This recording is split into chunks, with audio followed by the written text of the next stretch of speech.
সংখ্যালঘুদের নাম বাদ দিতেই এই এসআইআর।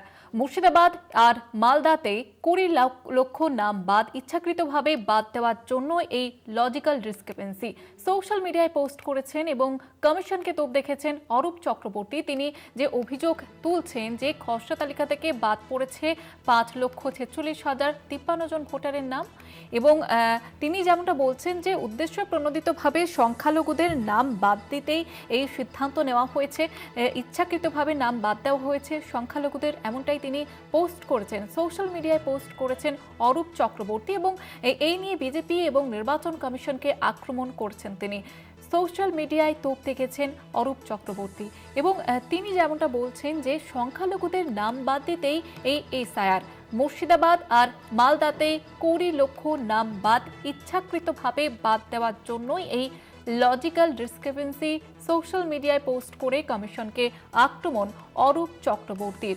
আপনাদের যেমনটা জানাচ্ছিলাম যে অরূপ চক্রবর্তী তিনি কিন্তু ইতিমধ্যেই পোস্ট করেছেন এবং বিজেপি এবং নির্বাচন কমিশনকে তোপ দেখেছেন এবং তিনি যেমনটা বলছেন যে উদ্দেশ্য প্রণোদিতভাবেই এই এসআইআর, সংখ্যালঘুদের নাম বাদ দিতেই এই এসআইআর করা হয়েছে, এমনটাই কিন্তু তিনি বিস্ফোরক অভিযোগ করেছেন সোশ্যাল মিডিয়া। ইতিমধ্যেই আজ চূড়ান্ত ভোটার তালিকা সেটা কিন্তু প্রকাশ করা হয়েছে নির্বাচন কমিশনের তরফ থেকে এবং সেখানে 3,75,000 নাম কিন্তু বাদ গিয়েছে নতুন করে।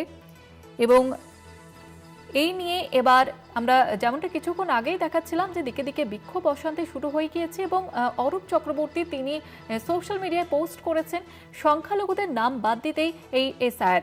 আমাদের সঙ্গে টেলিফোন লাইনে রয়েছেন এই মুহূর্তে তৃণমূল মুখপাত্র অরূপ চক্রবর্তী। অরূপবাবু, ঠিক যে পোস্ট আপনি সোশ্যাল মিডিয়ায় করেছেন, ঠিক কি অভিযোগ আপনাদের? অভিযোগ কিছু নেই, এটা তো আজকে ফ্যাক্ট।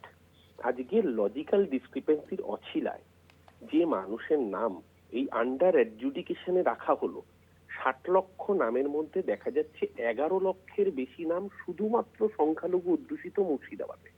মালদায় সংখ্যাটা প্রায় 8.5 লক্ষ 9 লক্ষ।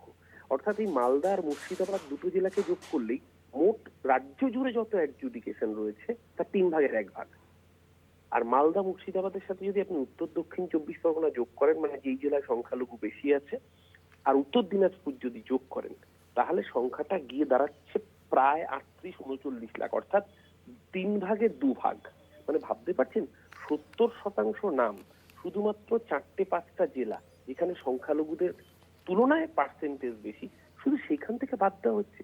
আমার কাছে এই মুহূর্তে ভোটার লিস্ট রয়েছে, একটা বুথে 591 জন নাম রয়েছে, তার মধ্যে 500 জনের উপরের নাম বাতিল করে দেওয়া হয়েছে আন্ডার অ্যাডজুডিকেশন করে। একটা ফ্যামিলিতে 8 জন সংখ্যালঘু রয়েছেন, তাদের মধ্যে সরকারি চাকরি করেন, কেন্দ্রীয় সরকারি চাকরি করেন, 8 জনের মধ্যে 7 জনের নাম আন্ডার অ্যাডজুডিকেশন। তো অসভ্যতাম হচ্ছে সংখ্যালঘুদের সাথে। মাথায় রাখতে হবে এই সংখ্যালঘুরা তাদের প্রত্যেকের কিন্তু 2002 সালের লিস্টে নাম রয়েছে, অথবা প্রজেনি ম্যাপিং এ তাদের বাবা মায়ের নাম রয়েছে। অর্থাৎ এরা কেউ বাংলাদেশি অনুপ্রবেশকারী বা রোহিঙ্গা অনুপ্রবেশকারী নয়। তাহলে 2002 সালের লিস্টে তাদের নাম থাকতো না? নির্বাচন কমিশন প্রথম দিন থেকে আমাদের বড় বড় গালভরা ডায়লগ দিয়েছিল যে 2002 সালের লিস্টে যদি আপনার নাম থাকে বা আপনার বাবা মায়ের নাম থাকে তাহলে আপনাদের কোনো চিন্তা নেই। আর এই মানুষগুলোকে এই আন্ডার অ্যাডজুডিকেশন করে যে অসভ্যতামির প্র্যাকটিস দেখালো নির্বাচন কমিশন, আসলে যে 58 লাখ মানুষের নাম বাদ গিয়েছিল যারা ডিলিটেড, শিফটেড, ট্রান্সফার্ড ইত্যাদি, সেগুলো নিয়ে তো বলবার খুব একটা কিছু নেই। তার মধ্যেও যদিও জীবিত মানুষকে মৃত দেখানো হয়েছে, সেটার সংখ্যাটা কম হলেও তো দেখানো হয়েছে, কিন্তু তার বাইরে সেটা নিয়ে তো কেউ আপত্তি করছিল না।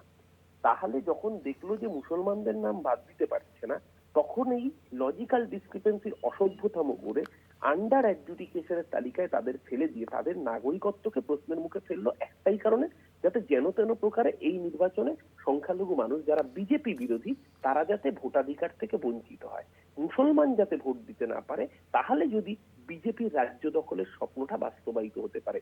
এই নির্বাচন কমিশনকে আপনি কৃতদাস বলবেন না তো আর কি বলবেন? এই নির্বাচন কমিশনকে আপনি দালাল বলবেন না তো আর কি বলবেন? কানাকে কানা, খোরাকে খোরা বলতে নেই। কারোর শারীরিক প্রতিবন্ধকতা নিয়ে কাউকে ব্যঙ্গ করা যায় না, বাংলার প্রবাদ হলো। কিন্তু দালালকে তো দালাল বলা যায়, না বলাটাই অপরাধ। যদি আজকে দালালকে দালাল না বলি, তাহলে ইতিহাস আগামী দিন আমাদেরকে ক্ষমা করবে না। এই নির্বাচন কমিশন দালাল, দালাল এবং কৃতদাস। এই অসভ্য নির্বাচন কমিশন আর তার দোসর বিজেপিকে উপযুক্ত জবাব বাংলার মানুষ 26 এপ্রিল মাসে বিধানসভা নির্বাচনে বুঝিয়ে দেবে। বাংলার মাটি দুর্জয় ঘাটি বুঝে নিক এই কমিশন আর বিজেপি নামক দুর্বৃত্ত। ধন্যবাদ জানাবো আপনাকে।